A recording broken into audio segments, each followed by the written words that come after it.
second. All right, so let's get moving. VIP was founded in 1981 after a certain presidential administration decided to cut funding to legal services. The pro bono arm of Philadelphia Bar Association and a lot of partners and associates across Philadelphia decided they needed to do something to really ensure that there was access to justice for all people in Philadelphia. And so they created Philadelphia VIP, and we are now the hub of pro bono. And our main goal is to do pro bono all the time. And so it's thanks to many of you for we accomplish what we do because of you, so thank you. Our mission is to leverage the powerful resources of the community to provide quality volunteer legal services and ensure access to justice for low-income Philadelphians. We have many different areas that we assist in: maintaining income, providing family stability, preventing homelessness, and community and economic development. Philadelphia is the poorest big city in the United States. Close to 26% of residents and almost 1/3 of our city's children live in poverty. The demand for affordable legal services is immense, and so we have this large civil justice gap that we are trying to bridge. Therefore, volunteers like yourselves are essential. More than 3,500 Philadelphians benefited from pro bono legal services.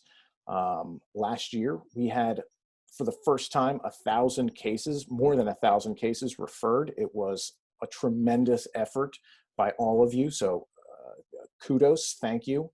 You know, it's even though we've hit 1,000, it doesn't mean that it's the stop. It's now a new benchmark. We have 1,000 lawyers in Philadelphia, and as I said, several thousand of people hundreds of thousands of people who need assistance. Our clients are at or below 200% of the federal poverty guideline. Means they make roughly $24,000 a year for one-person household, or $48,000 a year for a four-person household. We get our clients through referrals from our sister agencies like Community Legal Services. Rachel and Dot are currently in this meeting, and they are frontline soldiers over at CLS. We have we get from PLA, Philadelphia Legal Assistance, as well. We have a very diverse population of clients, multilingual. Currently, I think we've got a Cantonese speaking client on our probate list. We've got often have Spanish speaking, and we are the agency of last resort for many of our clients. If we can't assist them, it's likely that they may not be able to get assistance. This is a rough look at what we look like as a hierarchical chart. So enjoy that, just to show that we have a vast number of people who are here to assist you when you need assistance for helping cases. All that blue is the legal team, so we are really just dedicated to making sure that any questions you have can get answered, because you are our source of truly helping everybody.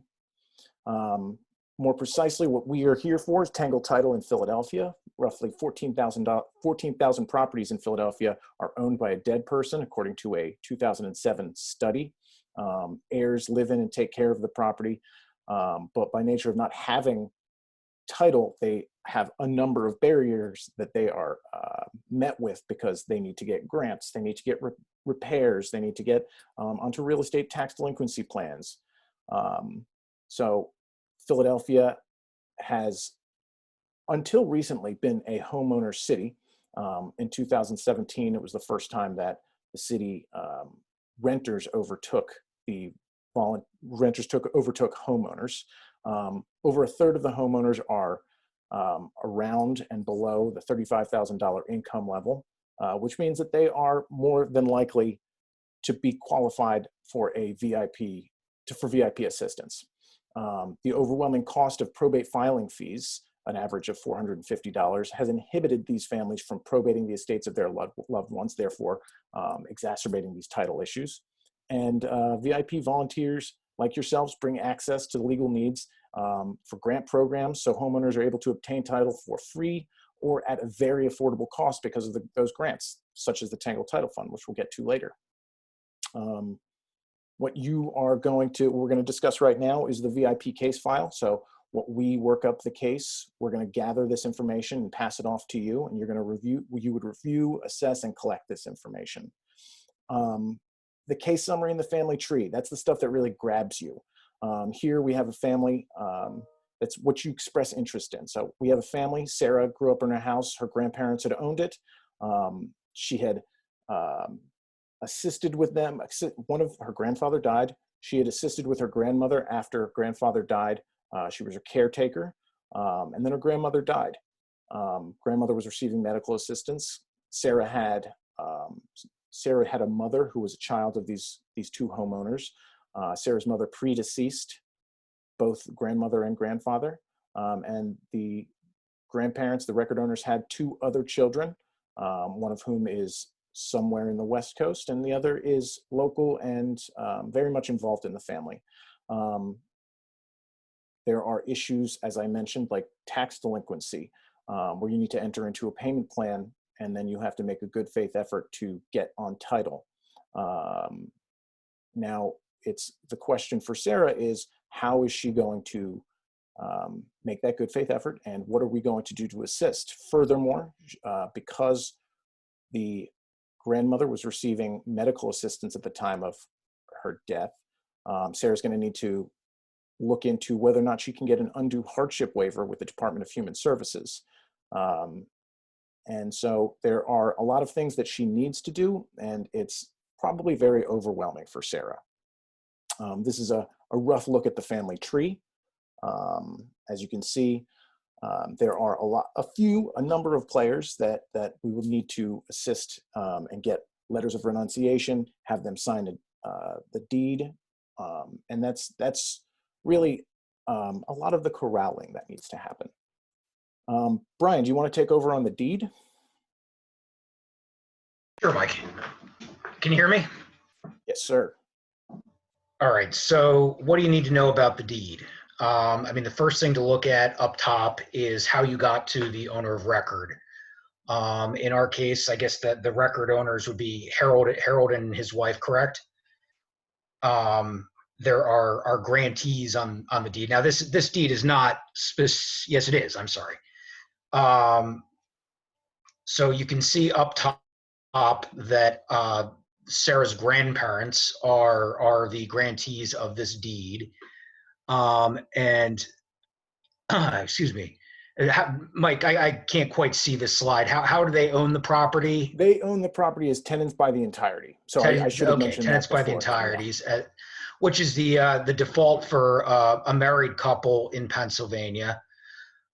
So what that tells us is that upon Harold's death, the entirety of the ownership passed to his wife, who died later, 3 years later.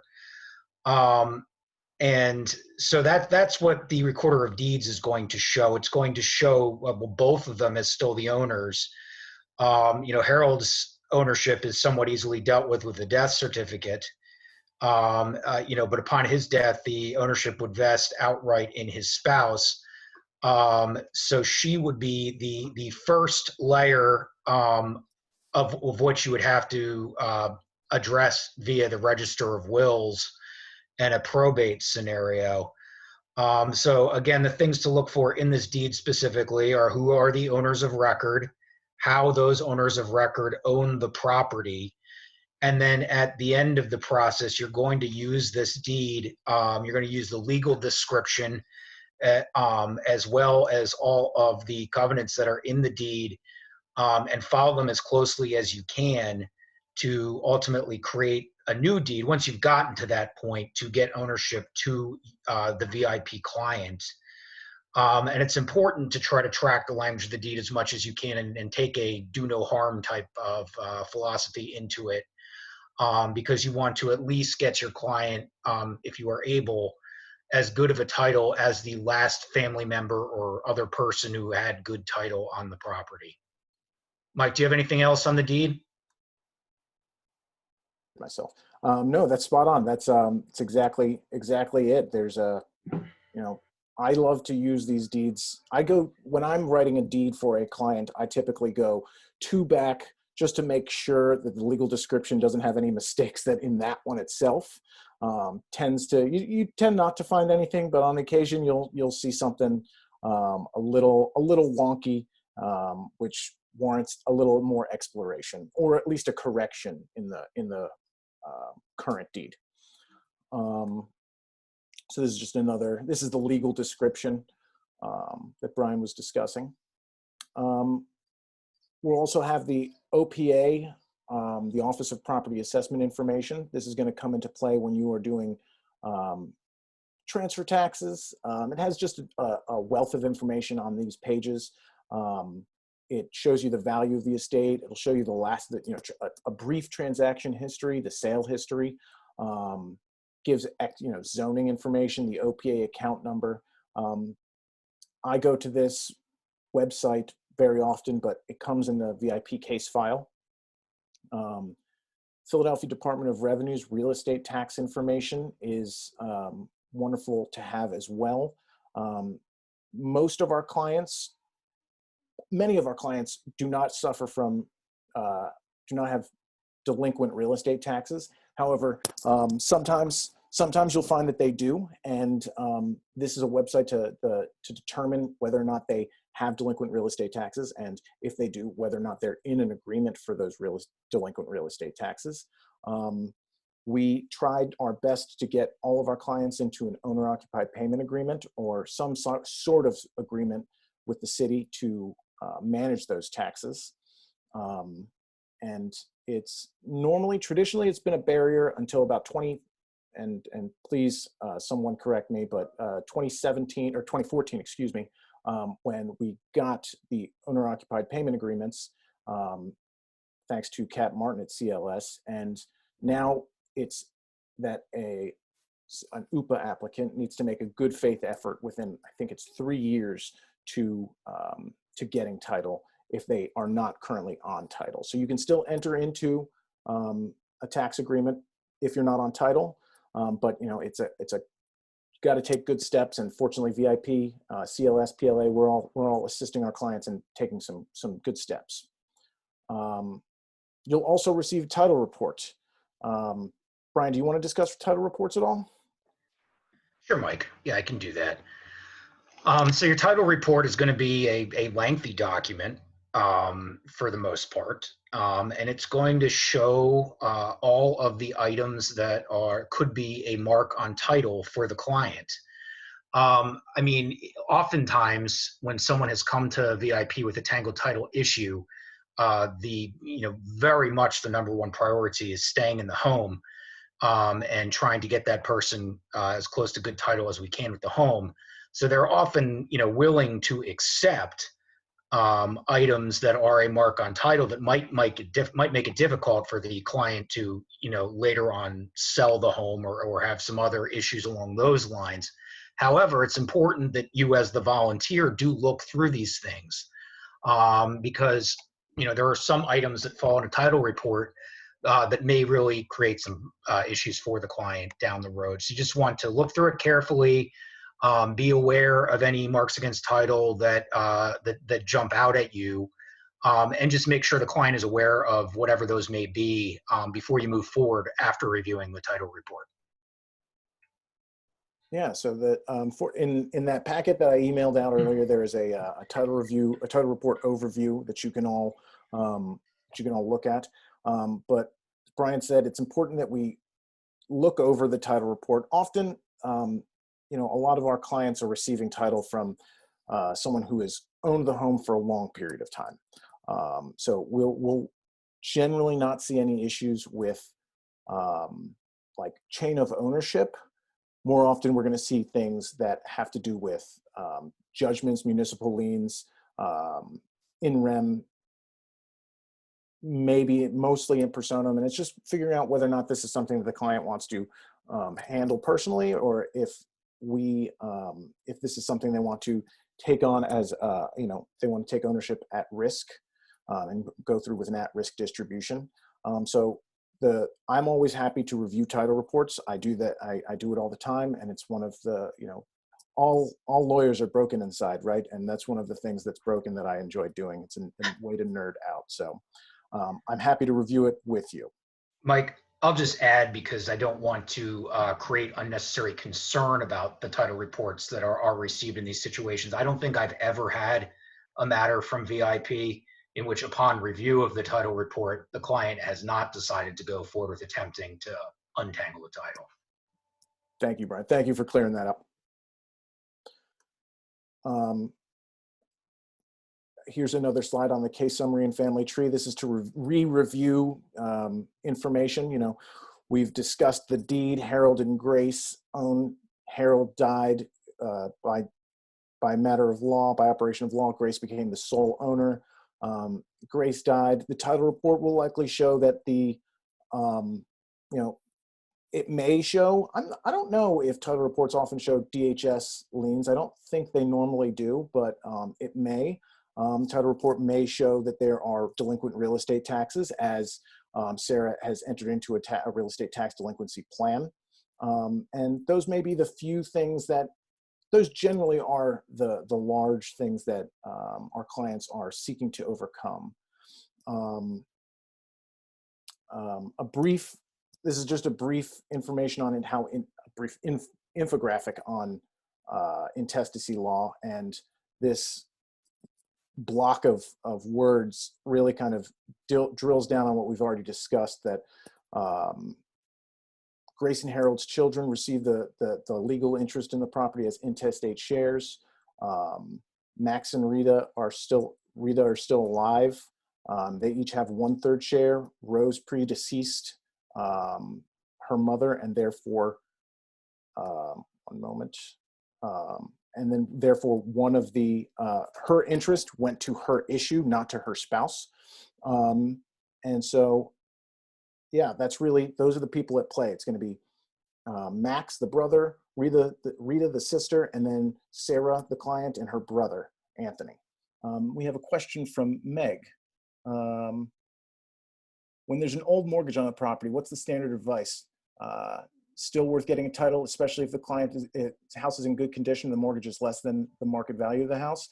Oh, wonderful. And Meg and Michelle says, I often find that the title report picks up debts for similarly named but unrelated people. Thank you. Thank you both for bringing up those two wonderful points. Michelle is absolutely correct. The title reports tend to be overly inclusive. So you'll find that if we are looking for, you know, Harold Jones, we're going to find maybe a few other Harold Joneses on that may not be this Harold. Sometimes it'll take some questioning from the client. Sometimes it's quite apparent because Harold dies in 2000 and there is a landlord-tenant lien judgment, rather, from a Harold Jones in 2014.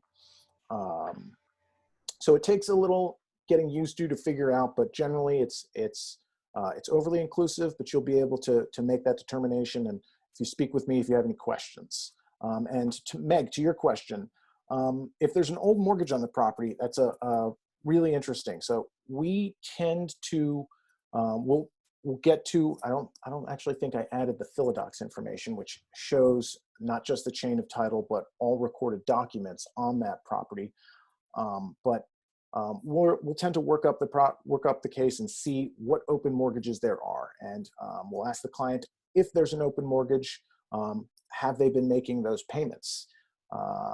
If not, when was the last time they were making a payment? If not, if they don't recall, when is, you know, have you received any information from the mortgage company about this? Really kind of to drill down. There is a presumption that a mortgage that should have been satisfied 20 years ago is presumed to have been paid off. So if a mortgage is taken out in 1980 with a date of maturity in, let's say, 2000,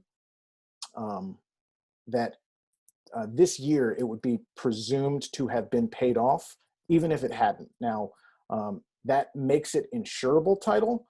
A title insurance company would be willing to give title insurance to that client, to that homeowner, if there's something like that on there. However, if there's something, you know, a mortgage was taken out 3 years ago hasn't been paid. There's a $250,000 that are open and outstanding. That's a big conversation that you'll have to have with the client, and it's very likely that they will have to enter into mortgage foreclosure diversion court.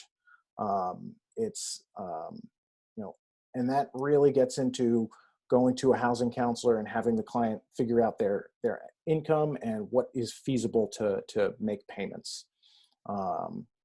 Meg, does that answer your question?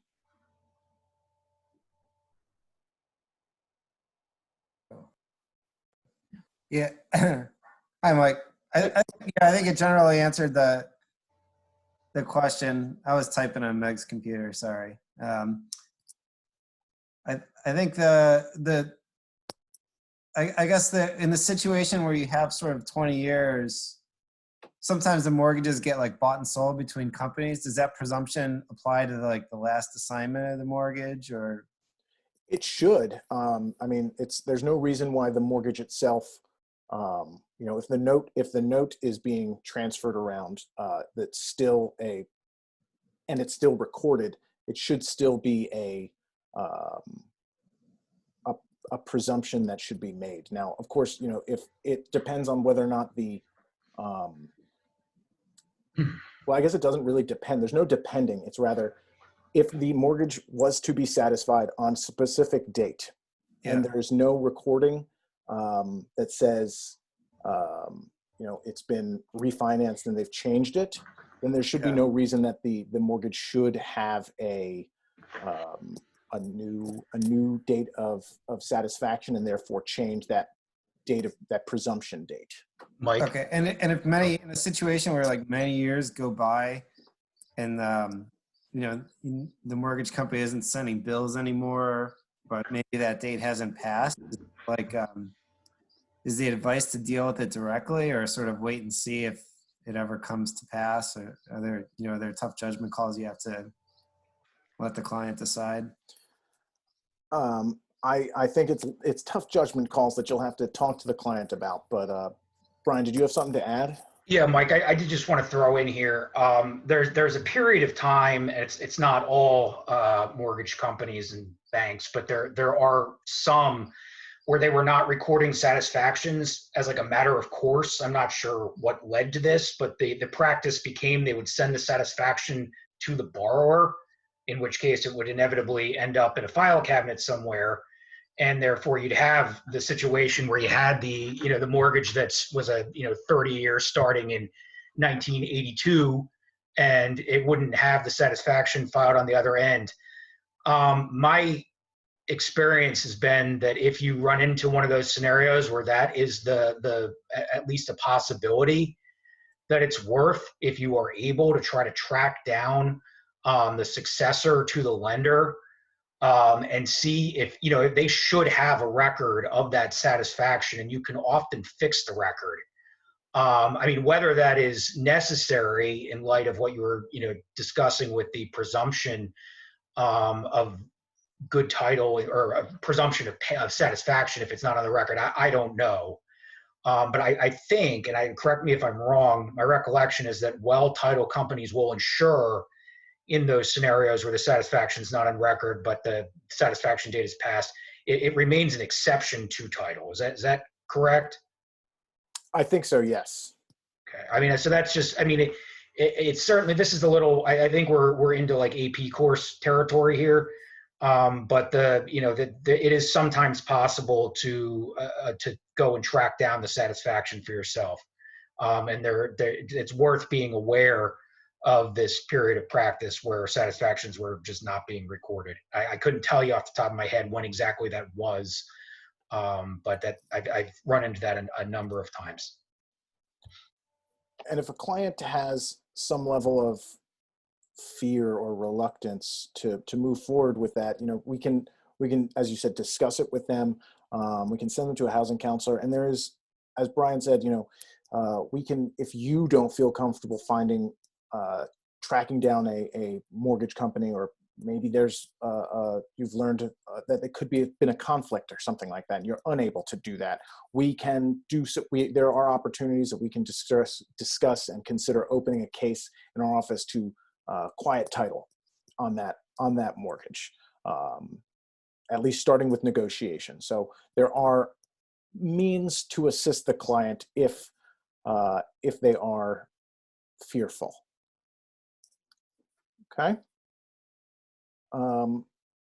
Further documents that you'll be receiving, you're going to get, hopefully, maybe, there's a will, probably not, and death certificates. Currently, the Department of Vital Records is closed, but the applications for death and birth certificates are being processed by mail, phone, and the internet. All of that information on how to do that is in the training guide. You may also need, just occasionally, the Register of Wills shows a little bit of they show their teeth, and they have questions about when someone named Smith is taking property from someone named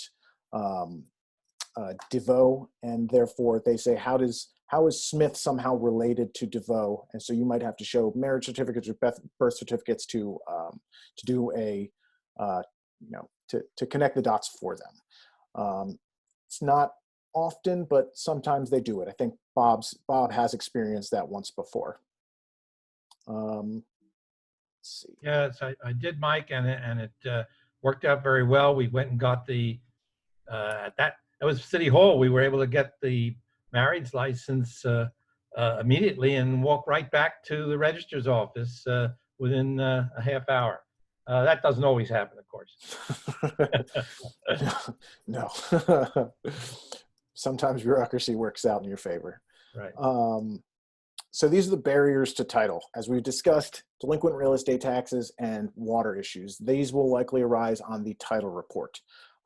It's normally the primary reason that people are coming to get title, because they have entered into or trying to enter into these payment agreements or trying to get into account. Obtaining the title stops, obtaining title and entering into these payment programs can stop or prevent a foreclosure on taxes and or water, as long as the client maintains payments in those processes. Then all should be good. There's a lot of information here. This is really what's going on right now. So just so you know, 2020 real estate taxes and installment plans applications are now due on June 15th. The city is still accepting UPAs. Payments are being processed, but at a slower pace. And they're kind of giving leeway. It's not on the record, but they're giving leeway. So if someone misses a payment, they're not going to foreclose on the property. They're not considering it a default either. Rather, they're just tacking them on to the end of the agreement. How long that's going to last, I don't know. As for water, shutoff protection has been extended through July 10th. That means that all water has been restored or should be restored unless there is a notice of defect. And TAP applications, which are the tiered assistance program, are still being accepted. Furthermore, gas and electric, PGW is suspending non-payment terminations and waiving late fees until further notice, and PECO is suspending service shutoffs and waiving late fees through July 1st. These are the players who traditionally have worked in real estate, who have dealt with the real estate tax delinquency. As I've mentioned, the UPA has 5 different tiers. Our clients will typically land within tiers 3 through 5. It's income-based. If they have no income, they're in tier 5, and they're probably making $0 payments.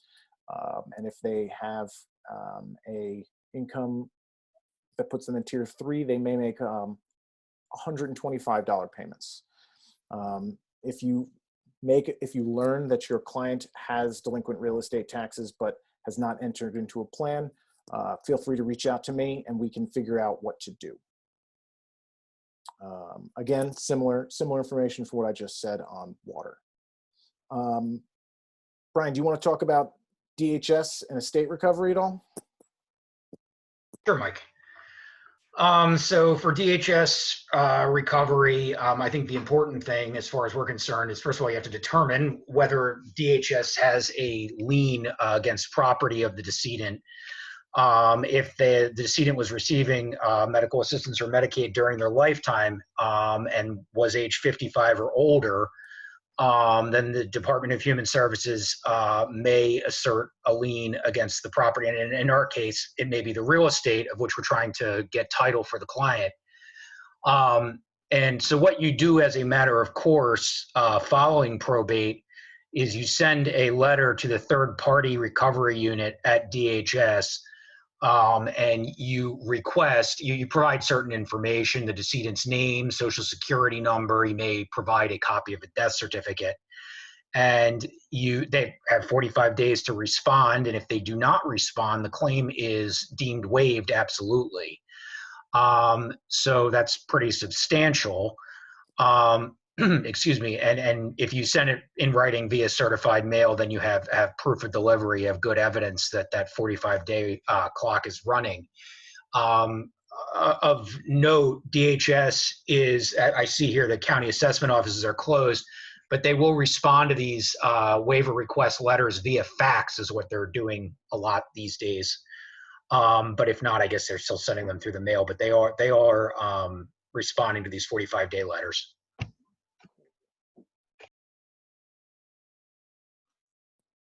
To know. Thank you. You want to take hardships? Sure. So let's say you send one of these DHS letters out, or you see in a title report that there is a lien asserted against the property. The claimant your client really will have to show that they provided 2 years of care at the decedent prior to their admittance into a nursing home. DHS, this is discretionary part of DHS, but they're going to require a letter from the decedent's doctor or a person with knowledge who doesn't have an interest in the property. And they must have no alternative housing. And then there's this exception if the estate is worth less than $2,400. Excuse me, and a estate has been opened and there's an heir. So it's somewhat of a difficult waiver to obtain in a lot of circumstances. The idea is that if the caregiver was providing care themselves, it was actually saving DHS money because they otherwise the state would have been paying a nursing home. It's worth pursuing in a lot of circumstances, and certainly have had it waivers issued. Another possibility is a postponement of the lien on the property. And in this case, the claimant must have no other home and be the spouse, an adult disabled child under 21 years, or surviving co-tenant.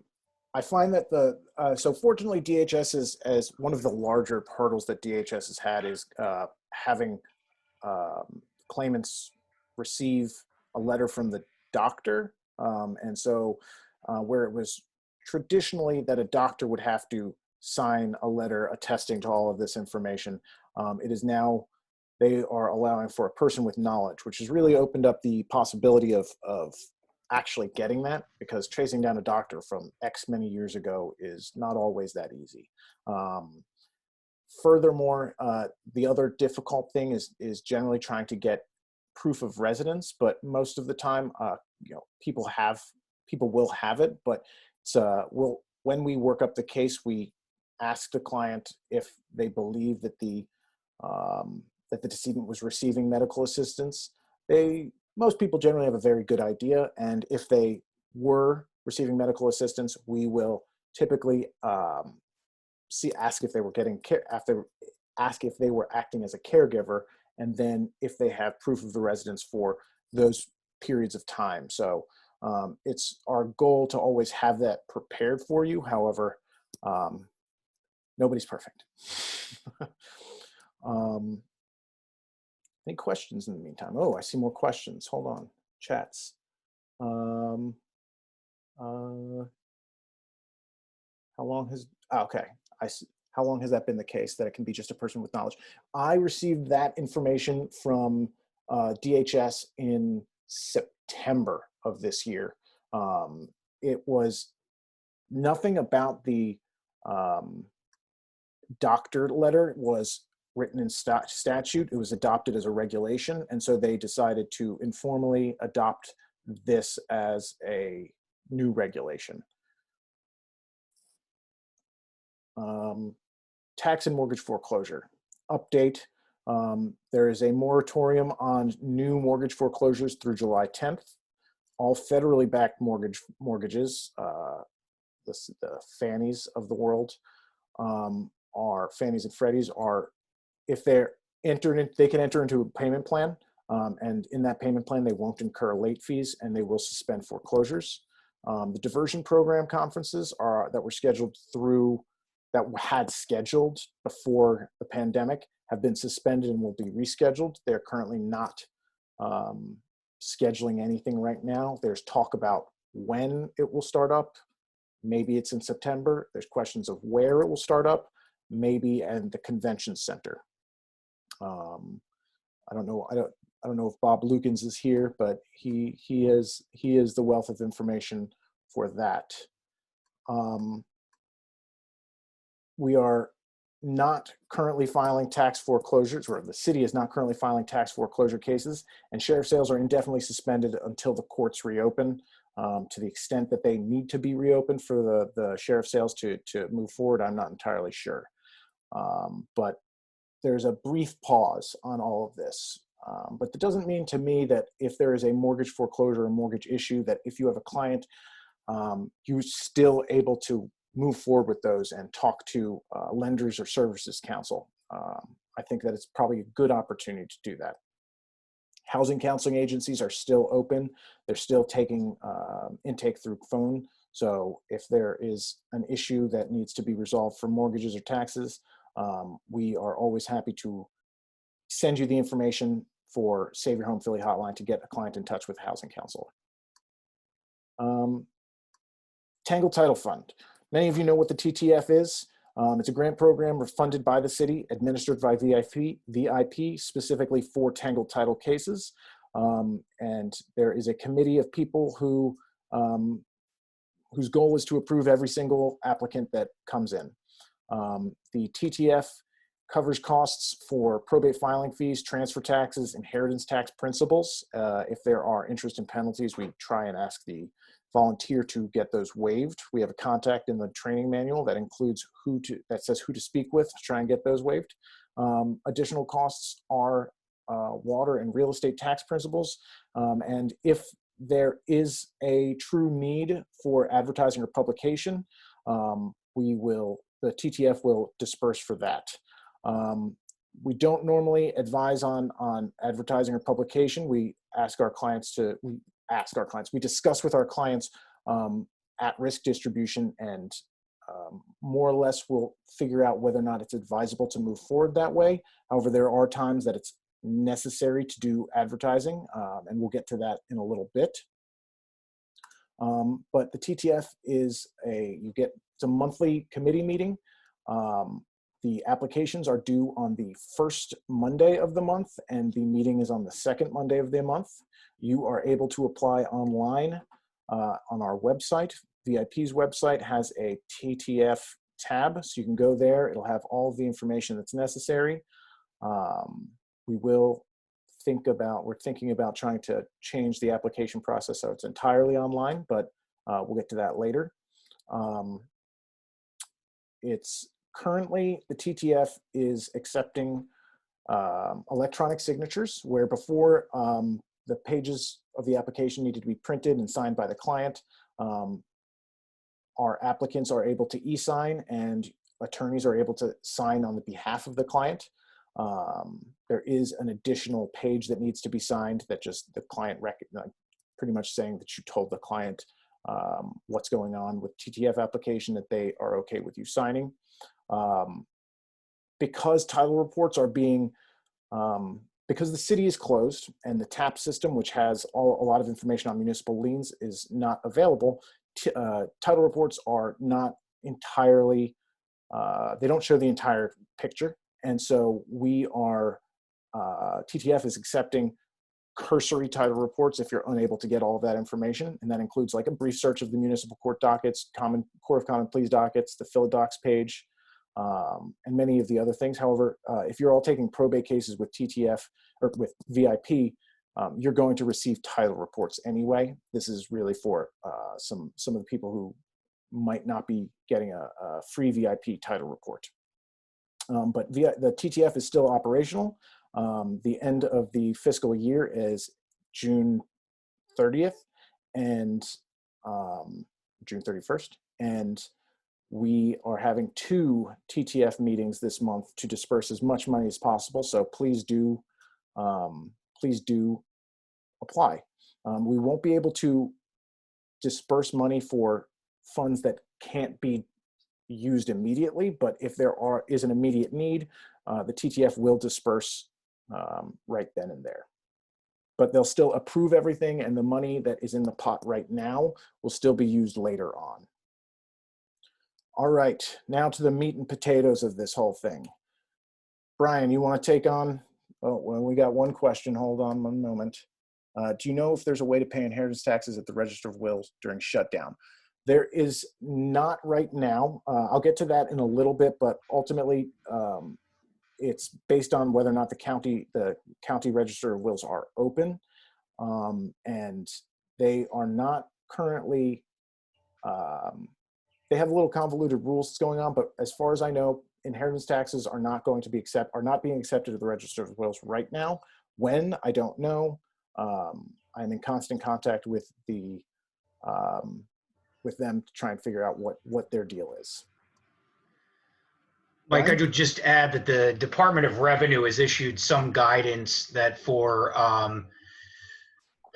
their postmarking or things that came in postmarked after, I believe it's March the 12th, but don't quote me on that, are being treated as though they were received on that date. So some date right before the closure of the register. But as you said, it's all county to county, and it has to do with whether the register is open for business. But there is some guidance from Department of Revenue that inheritance tax payments that are made during the quarantine period will be marked as though received before it started. Spot on. It is. I'm pretty sure it is March 12th as well. I have it written down at a later slide after we complete probate administration. So do you want to take on this until we get to the emergency stuff?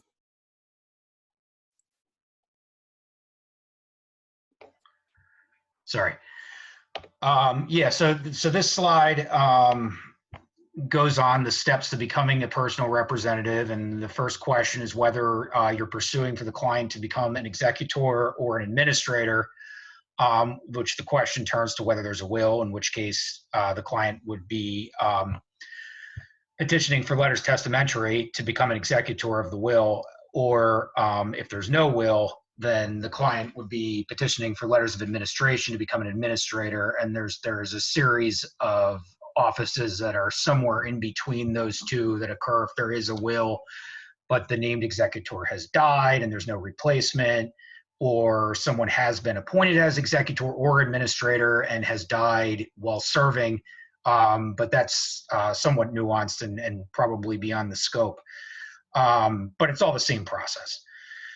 The next point here is the statutory priority of an administrator. So if there's a will, whoever your name is your executor, so long as they're willing and able to serve. If there is no will, statute guides, and the surviving spouse is the given priority, followed by the intestate heirs, approximately following the order of their share, although there is discretion on the part of the register in that regard. So, we have our situation, our Harold and Grace scenario, in which our client is a granddaughter who is a child of a deceased child of Harold and Grace specifically. She would have an equal right to serve to her brother Anthony, and a similar right to serve to her uncle, I believe it was her uncle Jack. So those would be the kind of things you would look at, though, is where your client falls on the chart of intestate heirs. If you have a great grandchild who has a living parent, they would not necessarily be so high on the list. But you can also get renunciations, and the renunciation process is how you skip people who are above you. You can do renunciations for people named under a will as well. If an elderly spouse of the decedent, for example, is named as executor, that person can renounce in favor of whoever the successor executor would be, or another person potentially. But similarly, in the event of an intestacy, if you have, someone at the child of decedent or spouse of the decedent level, they could renounce down to a different generation if that was more appropriate and everyone was in agreement. And here is the form. You can have your client fill this out either at the register, in which case the block on the bottom left would be filled out, or you can have it filled out before a notary, in which case you would do that block on the bottom right. So the petition for probate and grant of letters, we're going to talk a little bit about the current process, which is the virtual probate, but this is the traditional process, which does blend in. It's still part of the virtual probate process. But in more normal times, when someone dies and once you have in your possession a certified copy of a death certificate, you would go to the attorney of the Register of Wills attorney login for e-filing page, and you would e-file a probate petition in Philadelphia. I guess you can also then, So you have to put in certain information there. You have to include, you have to identify probate property in Philadelphia. In the case of your Philadelphia VIP matter, it would likely include the tangled title property in question. You have to put some value on it, which is going to affect the probate fee. So to the extent you're able, I would keep that low. You have to then show whether there's a will or not a will. If there's a will, you identify the will and all codicils. If there's any relevant information, such as if you are filing renunciations, you would include that. If there is no will, you would mark that it's an administration, and then you're going to show the register how you got to your client as the appropriate administrator, which may or may not, again, require renunciations or other argument. You also are asked to identify whether there are any exceptions, which is, that's very unusual, but it could be, was there a, did the person, well, it's not very unusual, but it's happens much less than not, or that you don't usually have to do exceptions. But those would be things like, whether the decedent married in between the last will or got divorced or something along those lines. And finally, you would have to identify the intestate heirs. I think there is a question from Michelle. Are they waiving probate fees now? I was able to get them to waive the fee to get a client's file from storage. Mike, I'm going to ask you to chime in here because I never tried to get probate fees waived under the new register. So I don't know the answer to that. Michelle, the waiver is supposed to happen in July. Well, it was previously scheduled to occur in July. We don't know exactly what their plan is right now, if this has all changed everything. They haven't shown any inclination, but there is now expected to be a waiver of the probate filing fees, but it's not really a waiver. What it's going to be is that you are going to sign, the client, the expected homeowner, the petitioner is going to sign a pretty much a lien that says that we are going to put off the payment of this amount until the sale of the property, and that at that point it will need to be sold, it'll need to be paid off. So it's very beneficial for the city. It's not going to completely change anything for many of our clients and many of the people who would apply to TTF and have the ability to get those payments anyway. But if there is an emergency and there's some reason no ability to get TTF, it would be very, very helpful to have. It is going to be very, very helpful to have this. I'm glad to see that you got the payment waived for getting the estate file. That's pretty good. Well, not only did I get that, I also got a hug from her. This is COVID. But so you still want us to pay the probate fee instead of having the client sign that, agreement that they'll pay it when they sell the property? I think that it's better to just pay it because one, it's just another lien on the property. And two, it's very likely that we'll have, you may have to apply for transfer taxes anyway. We want to get as clear as title as possible. And if we're putting on a lien, it's only $450. Now maybe there might be a balance. It might be that the $450 is something that shouldn't be paid because there's some other payment that the TTF can make disperse for it that would be more necessary. At this moment, I can't think of something but probate filing fees are typically the number one thing that people are asking for.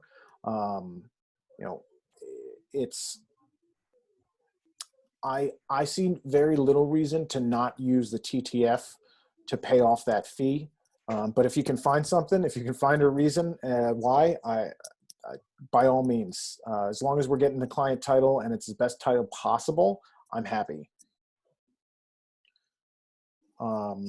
Okay, great. Thanks. Thank you. Thank you. Great question. I didn't want to give everybody that news without knowing exactly the status of it, but I'm glad that we discussed it. Keep your eyes out. Brian, was there anything else on this page?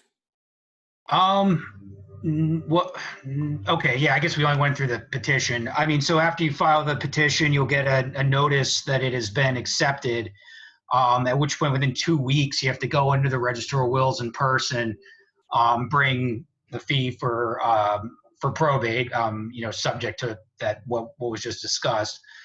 And your personal rep is going to take an oath, and then the letters will be granted. In Philadelphia, they won't be granted right away. You'll probably get them about 7 to 10 days. You as counsel will get an email saying that they're ready to either be picked up or they'll mail them to you. Two brief additions. When filing the petition, be sure to use the value of the property at the time of the death of the decedent. It'll help keep it, as low as possible. And then if the client is we have VIP has some homebound clients. Particularly now, it's very possible that several people will be homebound or would like to not go out in public.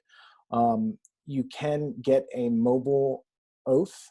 It costs $125, and you'll need to, apply to that, include that in a TTF disbursement. But it is something that's possible, and it's something to keep in mind. We tend to have that information in the case notes if someone is homebound. So this is just a glimpse of the petition. And in the current state for the emergency probate, the Register of Wills has 5 different scenarios for which they are allowing emergency probate. One is where a life insurance policy is locked in a safe deposit box. These are all pulled directly. There's no quoting, or rather there's no paraphrasing. It's all direct quotes.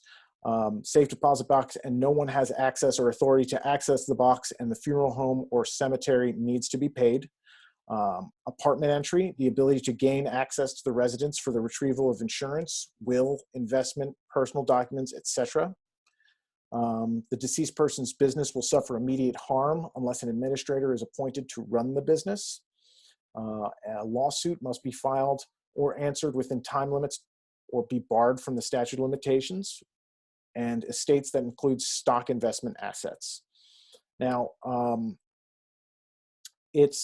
we tried to discuss with the Register of Wills the chance of changing this. They didn't entirely take to it, but from what I've gathered, in the future process, in the process of if there is an emergency, you're supposed to reach out to Lou Dorenzo at the Register of Wills. And we have been told that there may be a little bit of discretion that they are giving to cases, that it's not quite black and white, that if it's eligible or it's one of those scenarios, they will. And if it's not one of the scenarios, they won't.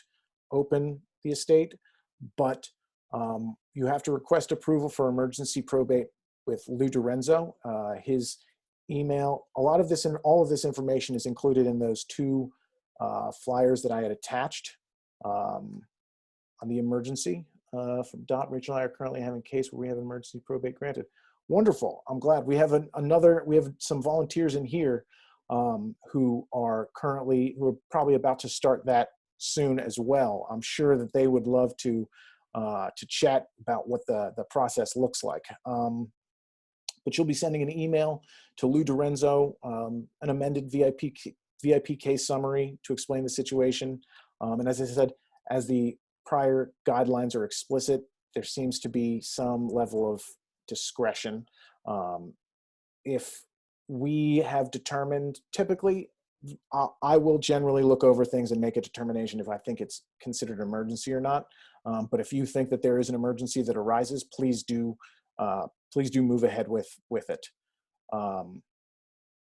After you've sent that email to Lou DiRenzo and Lou gives you the approval, you're going to do exactly as Brian had said. You're going to file the e-file, and then you're going to email those documents, lots of documents, to Justin Graham and Lou DiRenzo: the death certificate, scanned copy of the will if applicable, the petition for probate, the estate value information sheet, valid photo ID for those who are renouncing, and any additional documents necessary to proceed.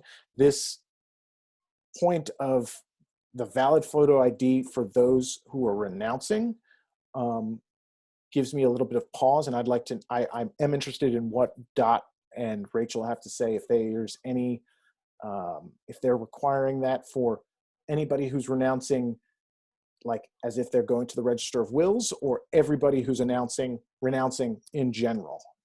Any ideas? This is Rachel. Dot, can you remind me? I don't believe that we have renunciations, and she just put that in the chat. We don't have renunciation, so I'm sorry. Okay. We do have a phone in with an interpreter, but no renunciations just yet. And I'm debating whether or not to approach them about another exception to an emergency right now, where I would have renunciations, but the virtual probate is not ideal, and it's hard for our clients. So we're trying to wait until they open up again as much as possible. Yeah, it's, the good thing is that they're, oh, please, Brian. Oh, sorry, Mike. This is certainly inconclusive, because this is, I think all sort of within the discretion of the register. But I mean, if you had a renunciation under quote unquote normal circumstances, you would not, if the renunciation was sworn before a notary out of the office, you of course would not need identification for that purpose. The notary would be the one responsible for, ensuring that the identification of the person was legitimate. So, I mean, it makes sense to me on some level that the only reason you would need a ID of the renouncing person would be for the equivalent of an in-office renunciation. But that's not clear from the instructions. It just, it would be somewhat contrary to logic to me to actually require more for the documentation side of things for a virtual probate. I completely agree. I brought that up as simply one of those little things that pop into my mind as I'm looking, and I say, is this what they want, or do they want something else? But again, we are going to be sending all of these documents to them by certified mail after we email the documents to them. So if there are renunciations that are already executed, I'm hoping that those are all that's needed.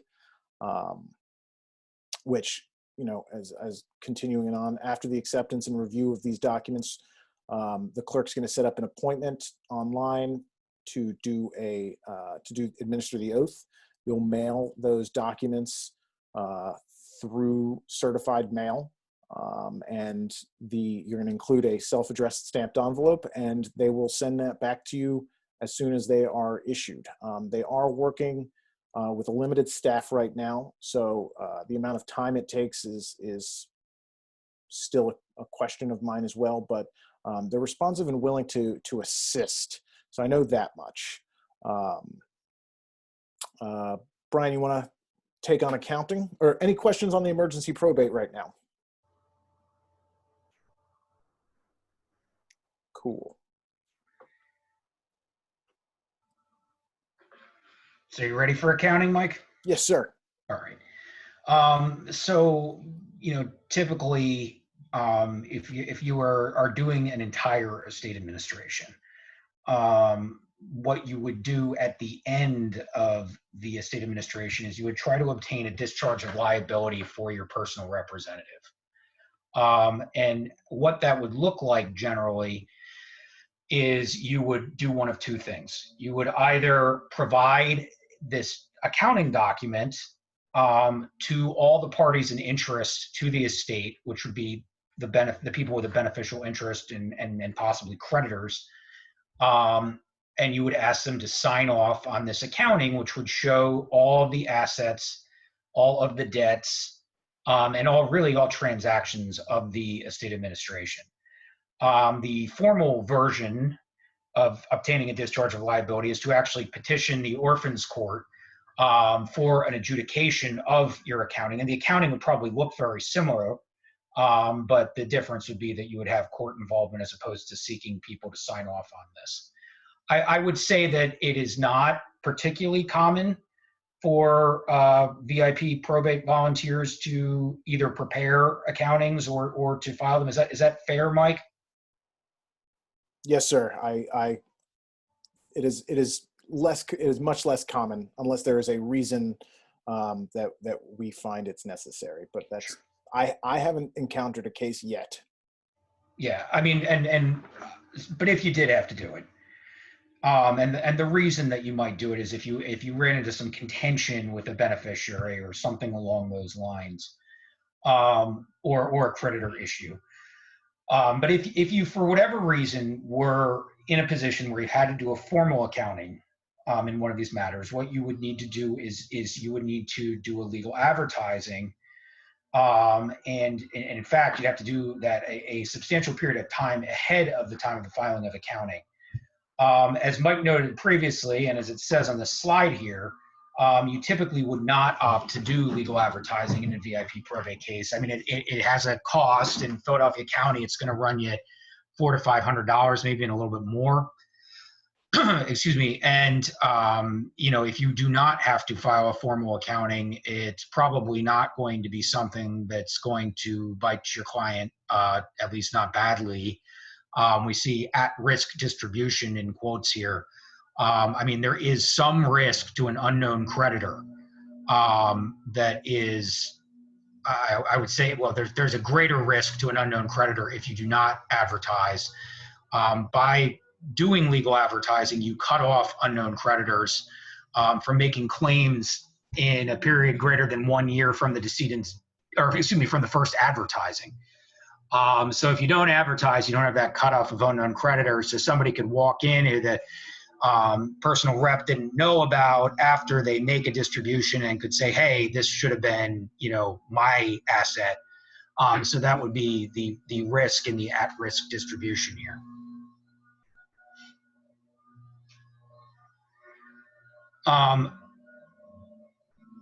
Okay, so we have a question, which is, sorry, but filing of accounting to where or whom?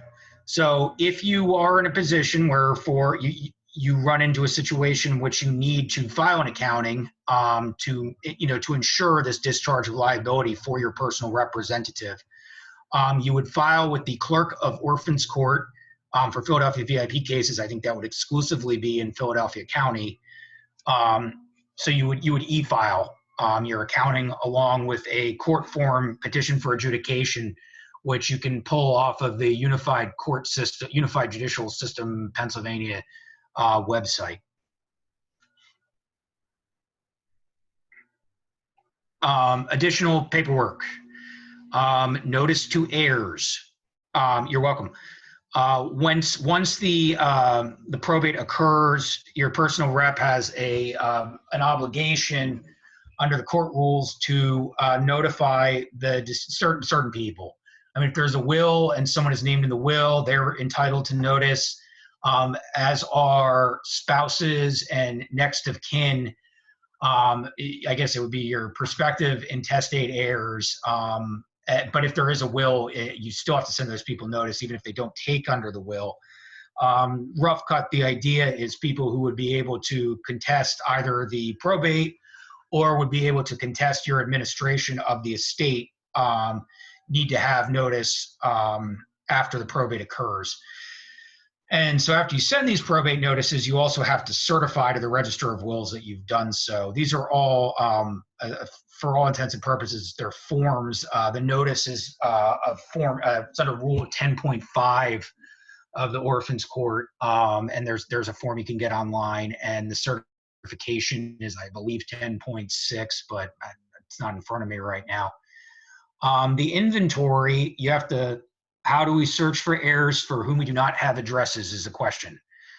So, I mean, the first line I would suggest is you speak to the client, and you would want to get a family tree from the client.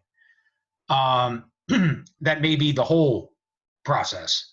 But beyond that, I mean, if there's a will, you would go through the will, and you said if you don't have addresses, you might have to do some research. Again, try to use the client as a resource. But if they don't know, the internet is your friend. You may have to do some, send some letters out. You may end up going to City Hall and doing a little bit of research in the Register of Wills archives or something along those lines. It's not a one-size-fits-all solution. I've had matters where the client is able to provide me all the information that I need, and I've had others where you have to do a little bit of digging. But those are rough cut the resources that you would make use of to determine where these people are. Excuse me. The inventory is filed at the conclusion of the estate administration. It's actually due when the inheritance tax return is filed. But you have to file it at some point is the short answer. The inventory shows all the probate property of the decedent. For most VIP cases, it's going to be the real estate subject to the tangled title issue. Maybe there will be some additional assets, but often not. You have to show a value. The final probate fee will be based on that value. So if you initially said that there was a piece of real estate and it was worth $30,000, but then in your inventory, you value it at $100,000, the register will be looking for a probate fee on a $100,000 estate instead of a $30,000 estate. And the register will check your work by comparing it against the inheritance tax return, which is our next document here. And in Pennsylvania, inheritance tax is due on $1. But it depends on the relationship between the beneficiary and the decedent to determine rate. So if you have a distribution from a decedent to a spouse, it is taxed at a 0% rate. So you do have to report the transfer unless it's jointly owned property or tenants by the entirety's property. But there would be no tax owed. For lineal descendants, which is anybody up or down, children, grandchildren, great-grandchildren, but also parents, grandparents, great-grandparents, it's 4.5%. The sibling rate is 12%, and anyone else is 15%. Strangers at law are 15%. So you'd have to determine who these people are in relationship to the decedent, and then you would value the decedent's assets, net out deductions, which there may be some debts, some liens against the property or something that you could take as deductions on the inheritance tax return. The property is likely to be your asset. It would be on Schedule A for real estate on the inheritance tax return. And then you have to show who the beneficiaries are, and they're very well. There's likely to be tax due of some amount. It's likely to be late, and there may even be a penalty assessed when you get what's called an appraisement back from the Department of Revenue, which shows that they've reviewed your return. If there is, Philadelphia VIP encourages you as the volunteer to try to reduce those the interest and get rid of that penalty, which, as Mike mentioned earlier, they provide a contact person to speak to at the department, which generally it's not it can be, I guess, a heavier lift than other times, but I've often had success doing that. Finally, estate taxes are for millionaires! Exclamation point.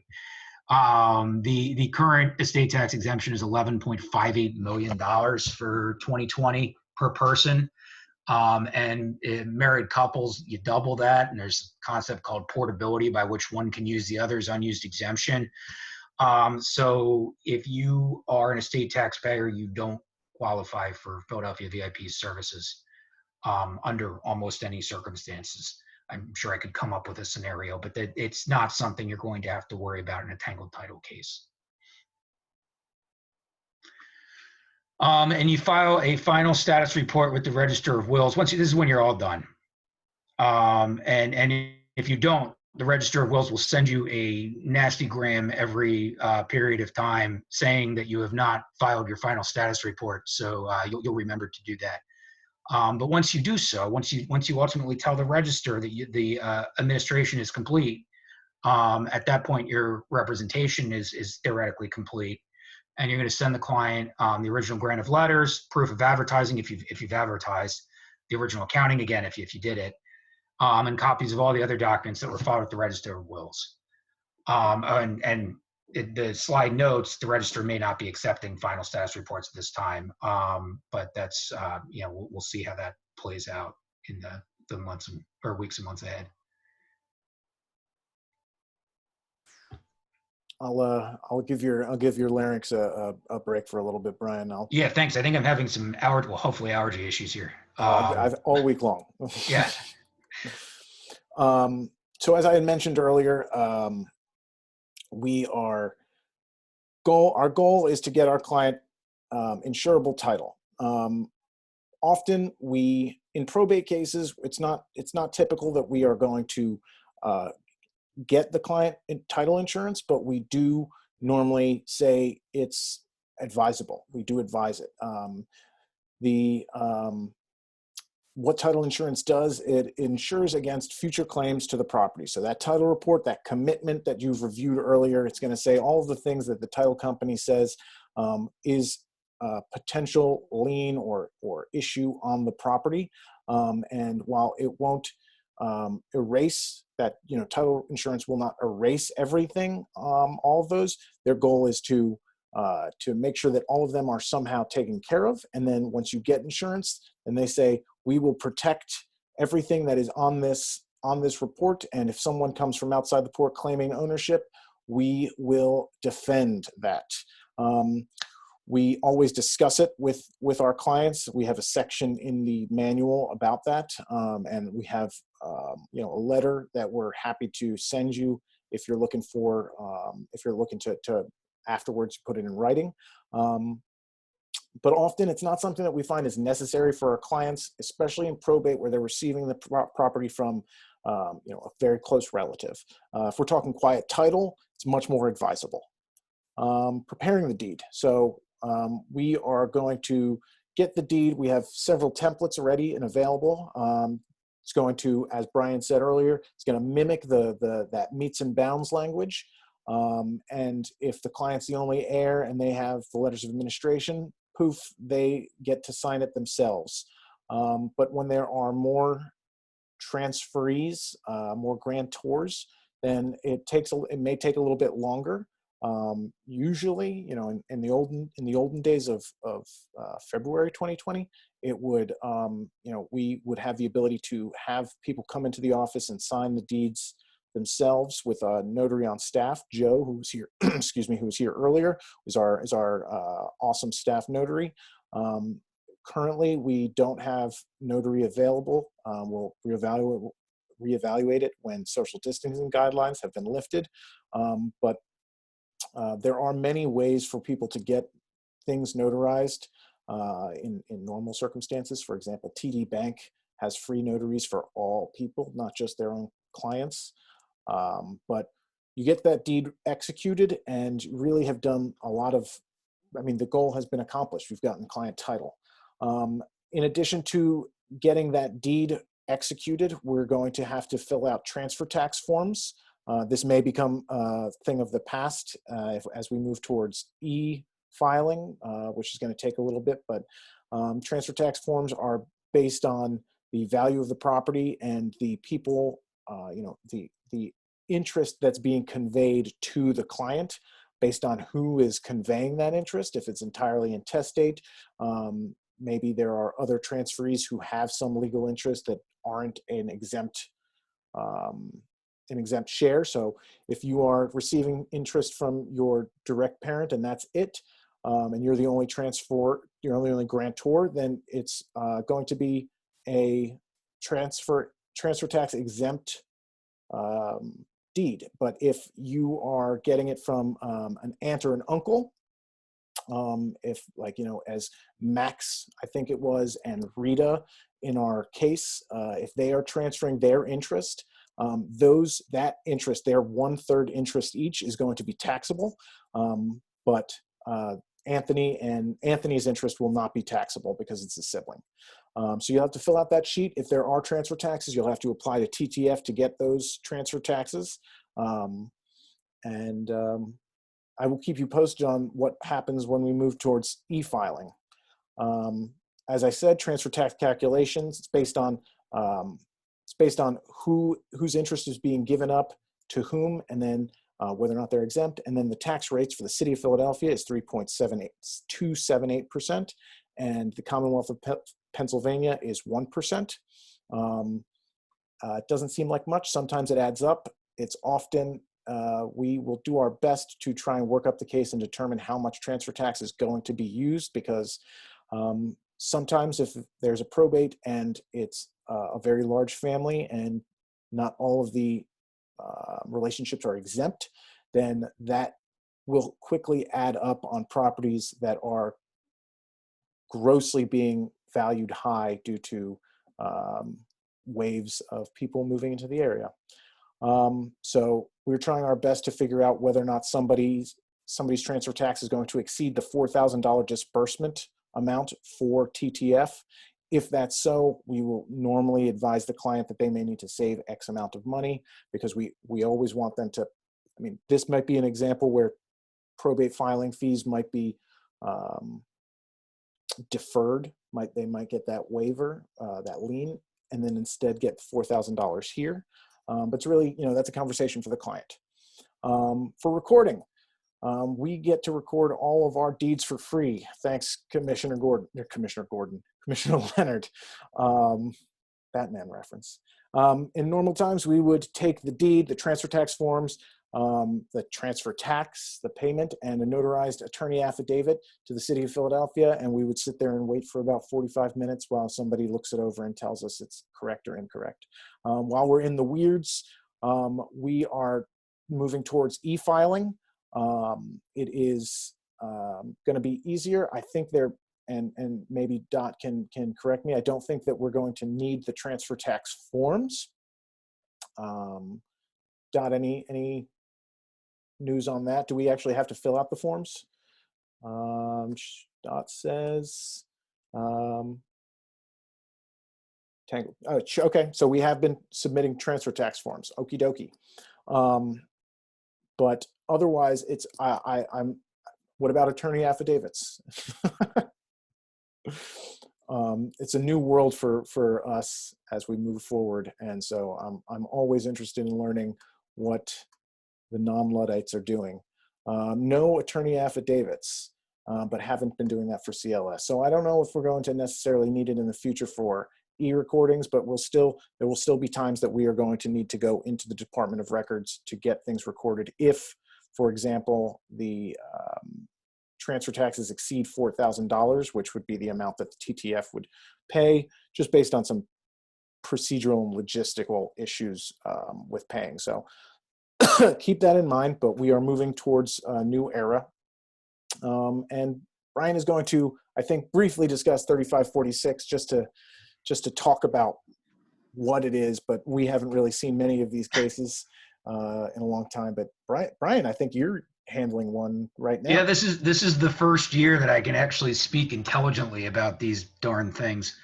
So the reason that they're not very frequently used is because you have to do this rather large legal advertising that costs a pretty substantial amount of money. So they have traditionally, that's been a bit of an impediment when you're relying on tangled title funds to pay for all the processes here. The reason I'm filing one right now is because my decedent died in 1960, and there's been like a dozen intervening deaths, and it's just we simply cannot rely on the regular probate process. So the statute allows you to file a petition under Section 3546, which is as clear as mud, asking the court to determine the title to the decedent's property. The requirements, as the slide says, the decedent has to have died more than a year ago. My 1960 decedent qualifies. The estate has not been raised, or it's been 6 or more years since the decedent's death and the estate was raised, and a personal representative had not filed an accounting. Excuse me. The petition should include the last recorded deed, death certificate of the record owner, an explanation of why your client should have title, and then a list of the other heirs, which would include, and either if you can get a consent, that's wonderful. And you may have to describe why you can't find people. Earlier, one of the questions was, what do you do if you can't find an heir? And this is a scenario where you are going to have to explain what you've done and why you can't find an heir to the court. I don't think that's necessarily all that high of a bar as far as this process goes, but you do have to include that in your petition. You have to include a proposed order. And what I was saying before is you know what you do is you file this thing with it's interesting because there's not a citation required by statute, but my understanding is that the Orphans Court is requiring you to file these as petitions for citation. So the first thing they want you to do is to request that a citation be issued. Without going into way too much detail, a citation is something that the Orphans Court clerk will issue, which is sort of like a summons type document that you serve on the parties in interest, and it demands that they show cause why relief should not be granted by date XYZ.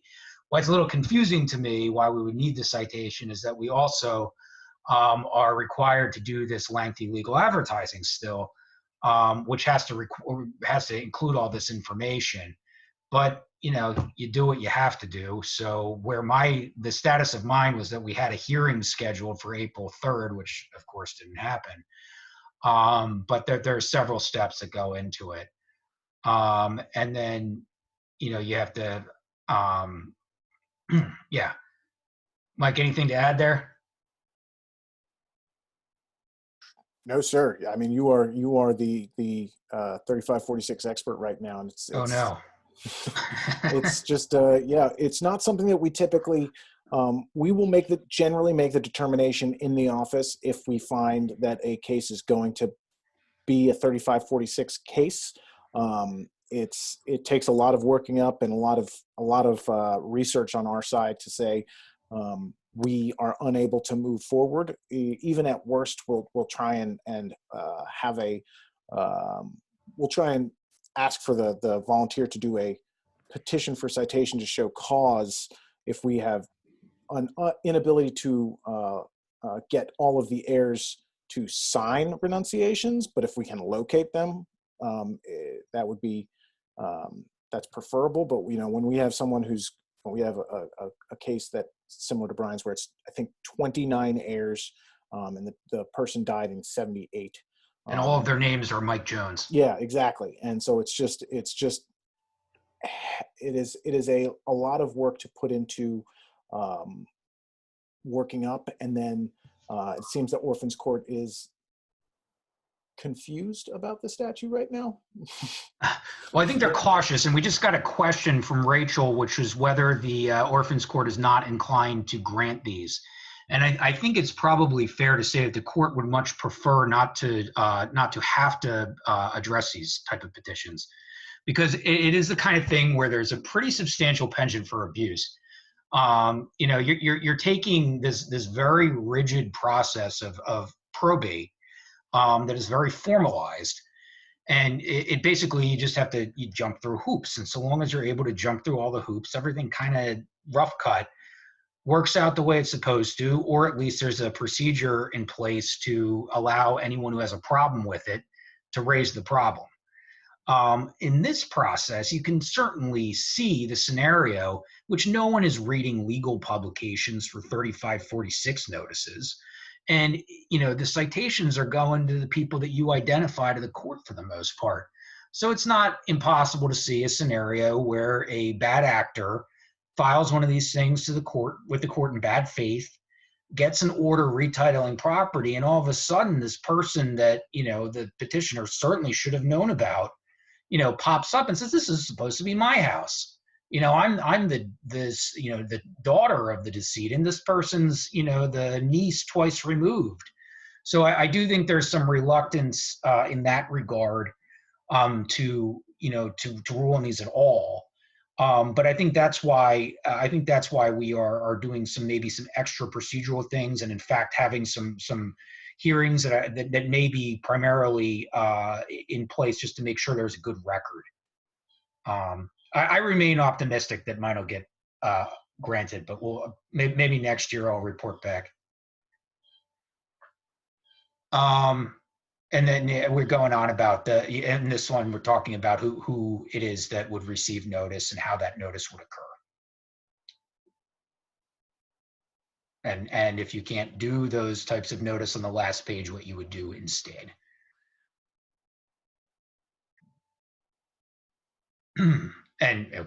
Yeah. We will breeze through these because if you need to learn about it, we will be here to discuss it. So yeah.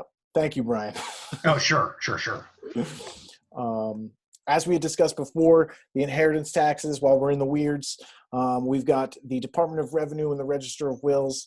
As we had briefly discussed, the procedures in place are, everything's closed right now. So the procedures in place are just a little wonky, but if filing the return and making the payment during this closure, they mark the date as March 12th and they will accept it upon receipt. However, the system does not apply penalties. They're trying to make the system to not apply penalties during this period if it's not timely. They are unable to get extensions for the 3-month 5% inheritance tax discount. So if the decedent died 3 months ago or fewer than 3 months ago, say March 13th, and you try to apply for the 5% discount before those 3 months are up, they are not currently accepting that, and they are not allowing that. And they're not accepting mailings of any notices, or rather, all of the inheritance tax notices that are getting sent out have been ceased. So there's no notice to you or your client, rather, that would be coming out. So it's just a little bit weird. But it's based on what the Register of Wills in the county is doing. And because our county's closed right now, there's not much that can be done. Just very quickly, and probably not applicable to tangled title matters, but if you are, if you have a matter with a 3-month prepayment opportunity during a closure period, it's not clear to me that, if you pay, I mean, I don't believe that even if your payment sits in a box in the Register of Wills office for, however many months it takes them to open, it's not my understanding that would preclude you from getting the 5% discount. It doesn't toll it or anything, as I think may be the case. I don't think you're just out of luck necessarily. I think you get the March 12th date, so long as you send it otherwise timely. Okay, so if we're open, if the city reopens and you have that March 12th date. If you have your green card that says it was signed for on, whatever, and they haven't submitted it to the Department of Revenue. I think you're okay. Although again, we're in the weirds. Yeah. So there you go. Brief overview of what is taxable and what to include in the the inheritance tax return. Property that's owned by the decedent solely. Property that's decedent owned jointly with persons other than the decedent's spouse. Property in which the decedent retained any interest or power, certain pensions or other employee benefits, and real estate. Non-taxable assets include property the decedent owned jointly with his or her spouse, life insurance proceeds, and real estate located outside of Pennsylvania. For the most part, we're really going to be dealing with the property at issue. And there's often not going to be much else. And if there are, there are other things. It's often not. It may be too costly to even include some other assets because you'd have to get an appraisal for something like that. So, like what personal property, a rug, like getting the determination for that value might cost more than the rug itself, and it's really truly not likely to be necessary to be included. But I'm always happy to review inheritance tax forms. I'm here for that. Deductions and exemptions. The goal is to minimize the gross value of the net value of the estate by including deductions. So the cost of administrating the estate, the probate filing fee, funeral and burial expenses. Thanks to Bob, we have a very awesome updated chart of the funeral expenses, and it's now included on our website. So you'll be able to use an average amount that's for funerals. Debts of the decedent, this can be found in the title report, mortgage balance, delinquent real estate taxes. These are all as of the date of the death of the decedent. Water sewer balance, credit cards, unpaid medical bills, family exemption, if applicable, could get you up to $3,500 in addition.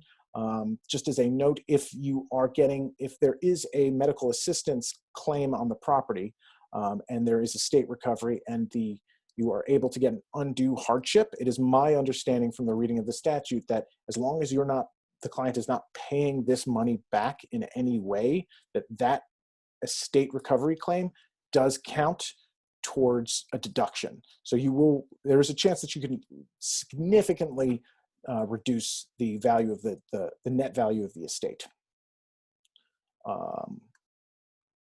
Filing the tax return, Brian already went over the tax rates.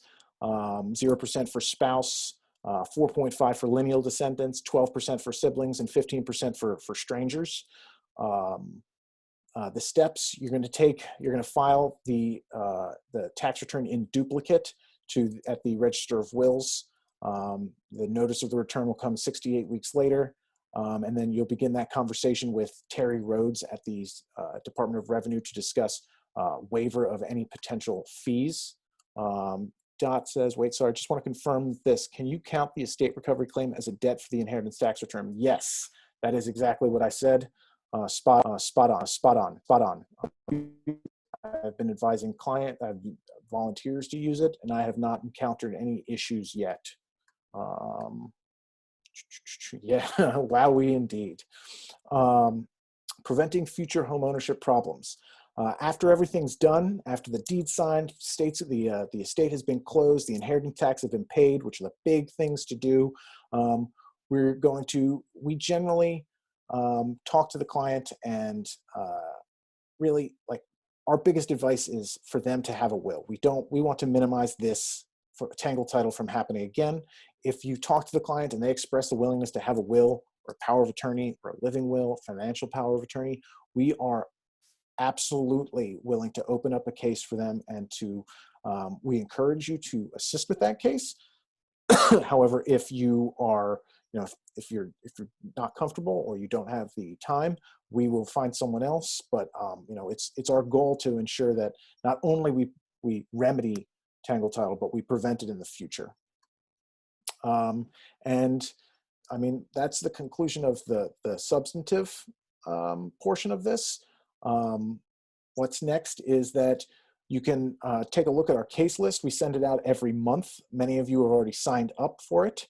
And it shows up in your mailbox, hopefully not your spam. You can check our website. I included that link on our on that email. And I included a number of probate cases in that email as well. Or you can just email me that you express interest that you would like to take a case, hopefully probate, maybe anything else. After you accept that case, we'll send you or rather when you express interest, we'll send conflicts, make sure everything's cool, so to speak. And then we will, after conflicts have been cleared, we will send you the case file with all this information. VIP is the primary malpractice insurer for volunteers working on VIP cases, so you don't have to be concerned.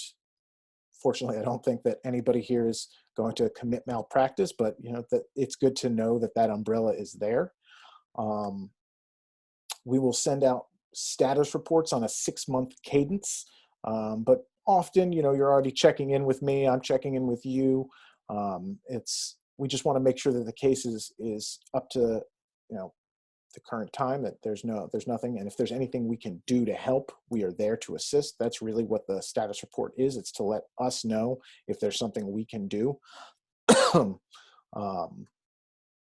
We have a lot of resources available. Our resource library and our updated website has a ton of different things that you can use, templates. I'm going to upload this video, the manuals, lots of stuff. So please use it. If you find something isn't up there, please tell me. I left a few Easter eggs in the manual that said that it is updated in the resource library, and so that may not be. So please do tell me if I've missed it. We are here to support you as staff. I am here to help with all home ownership issues. We have mentors. Brian's been a mentor.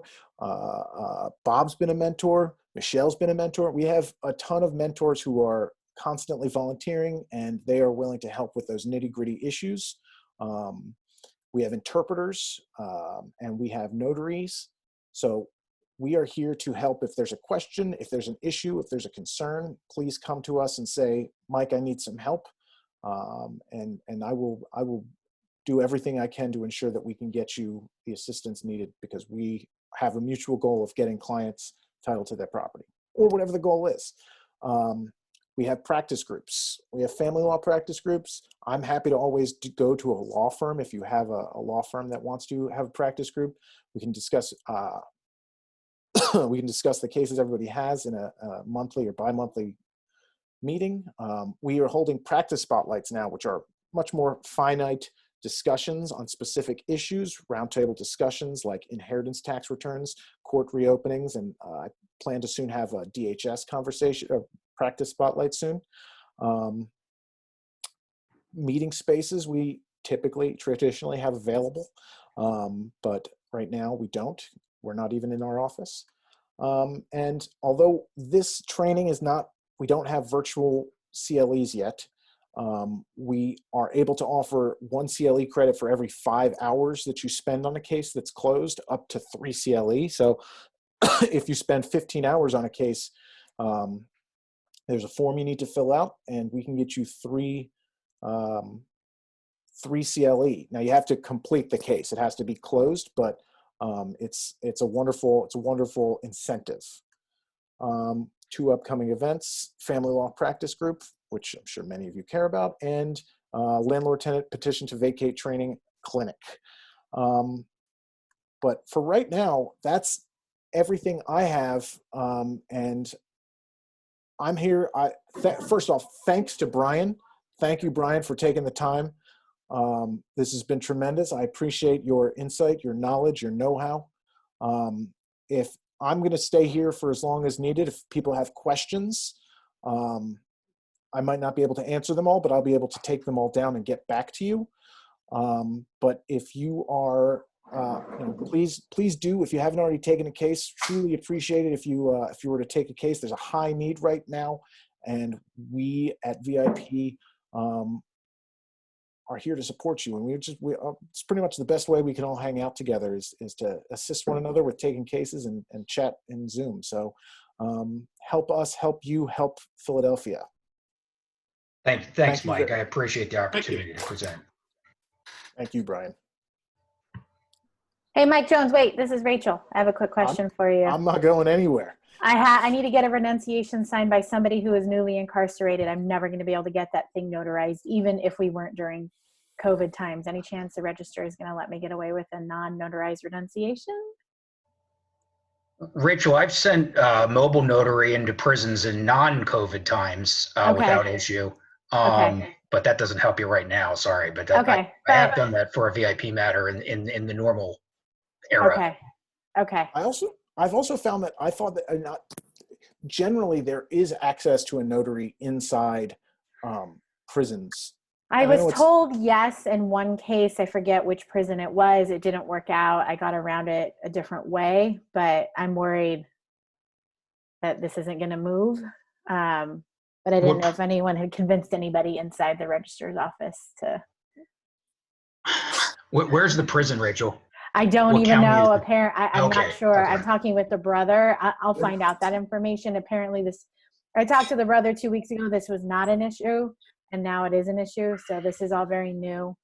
So I'm trying to get that information too, so I can sort of narrow my search down about how I'm going to be able to accomplish this. Rachel, this is Michelle Cohen. I have a friend who's an attorney and a notary, and I know he's things over the computer remotely, and I'm sure he'll help you if you could figure out how to get him on a computer in the prison. Okay. I will consider so you could any just, and all options. Mike has my information. Great. Thank you so much. That's a good point. We do, while there are e-notaries available, they don't typically, in a lot of the, like for deeds, it's not something that we are really able to assist with for e-notaries. And we are able to,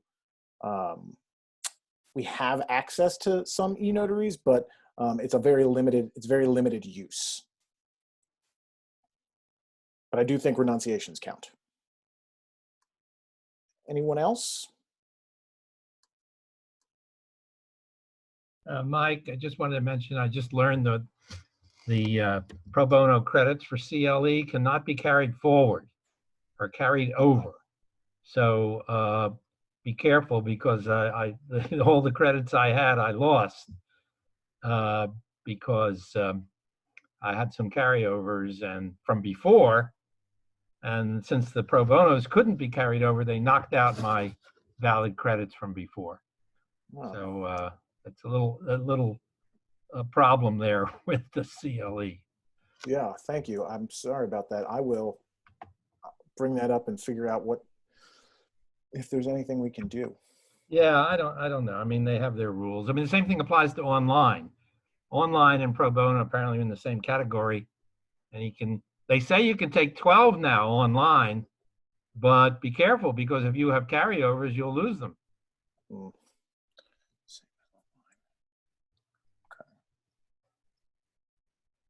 Thank you, Bob.